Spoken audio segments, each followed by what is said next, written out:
કેશોદના 29 બાળ બાલિકાઓનો Guinness world રેકોર્ડમાં ગૌરવપૂર્ણ સમાવેશ. મહંત સ્વામી મહારાજની 92મી જન્મજયંતિ નિમિત્તે અભિવાદન સમારોહ. BAPS સ્વામિનારાયણ સંસ્થાના પ્રગટ ગુરુ હરિપૂજ્ય મહંત સ્વામી મહારાજની આજ્ઞાથી 15,666 બાળ બાલિકાઓ સત્સંગ દીક્ષા ગ્રંથનો સંસ્કૃતમાં સમૂહ મુખપાઠ કરી આધ્યાત્મિક ઇતિહાસ રચ્યો.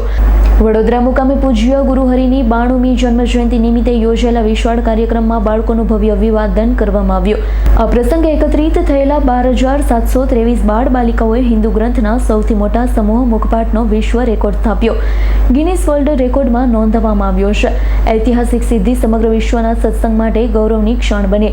ભવ્ય કાર્યક્રમમાં ગીર સોમનાથ ઝોનમાંથી કુલ 67 બાળકોનો સમાવેશ થયો છે, જેમાંથી આપણા કેશોદ ક્ષેત્રના 29 બાળ બાલિકા વિશ્વ રેકોર્ડમાં પોતાનું સ્થાન નોંધાવી કેશોદનું આંતરરાષ્ટ્રીય સ્તરે નામ રોશન કર્યું. નોંધનીય બાબત એ છે કે 29માંથી 2 બાળકોની ઉંમર ફક્ત 6 વર્ષ છે. તેમને લખતા વાંચતા પૂર્ણ રીતે આવડતું ન હોવા છતાં તેમણે 315 સંસ્કૃત શ્લોકનો મુખપાઠ કરી સૌને આશ્ચર્યચકિત કર્યા. તેમની અદ્ભુત સ્મરણ શક્તિ, સંસ્કાર પ્રત્યેની લાગણી સૌ માટે પ્રેરણાદાયી છે.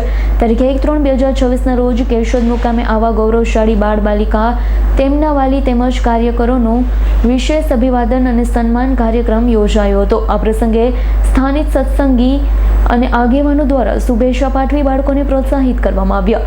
વિશ્વ રેકોર્ડ માત્ર એક સિદ્ધિ નથી, પરંતુ ભારતીય સંસ્કૃતિ, સંસ્કાર અને આધ્યાત્મિક પરંપરાનો વૈશ્વિક પ્રચાર પ્રસાર કરવાનો ગૌરવમય પ્રસંગ છે. કેશોદ માટે આ ક્ષણ ઐતિહાસિક અને ગર્વની છે. મારું નામ વિવાન છે.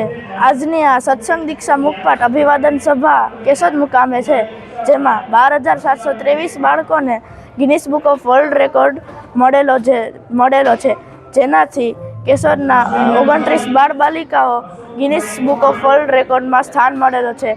આમાં અમને 1 વર્ષનો સમય લાગ્યો અને એના આ મુખપાઠ કરવાથી આપણું શિક્ષણ બહાદુર થાય છે. જય સ્વામિનારાયણ.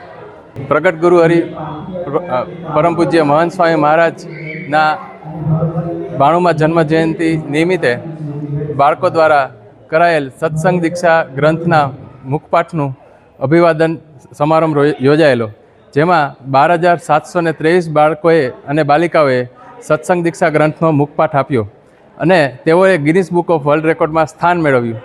અને આજે આપણે કેશોદના ધન્ય ભાગ્ય છે કે એમાંથી 29 બાળ બાલિકાઓ એ આપણા કેશોદ ક્ષેત્રના હતા. એટલે આ કેશોદ ક્ષેત્રમાં આજે આપણે બાળકો અને બાલિકાઓનું અભિવાદન સમારંભનું આયોજન કરેલું કેશોદ મુકામે, જેમાં 2 બાળકો તો એવા છે કે જેમને લખતા વાંચતા પણ નથી આવડતું, તેમ છતાં પણ તેણે 315 સંસ્કૃતના શ્લોકનો મુખપાઠ કરી આપ્યો છે અને ગુરુહરિ મહંત સ્વામી મહારાજનો અદ્ભુત અને અતિ રાજીપો મેળવેલો છે. શ્રી સ્વામિનારાયણ ભગવાનની જય. જય સ્વામિનારાયણ. મારું નામ ડબરિયા આર્મી રાજુભાઈ છે અને હું કેશોદના સ્વામિનારાયણ BAPS મંદિર તરફથી આવું છું. અમારા ગુરુ હરિ મહંત સ્વામી મહારાજે 315 શ્લોકનો એક ગ્રંથ લખેલો છે, જેનું નામ સત્સંગ દીક્ષા છે. એ સત્સંગ દીક્ષા અમે 2 ફેબ્રુઆરીએ વડોદરા મુકામે કંઠસ્થ મુખપાઠ કરીને અમે ગિનીસ બુક ઓફ વર્લ્ડમાં અમારું નામ બતાવ્યું છે. તો એ માટે હું ખૂબ જ ગૌરવ અનુભવું છું કે અમારું કેશોદ મંડળનું નામ કે જે ગિનીસ બુક ઓફ વર્લ્ડમાં આવેલું છે.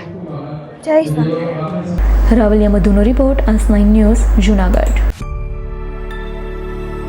અમારી તમામ માહિતીથી અપડેટ રહેવા માટે જોડાયેલા રહો AS9 ન્યૂઝ સાથે.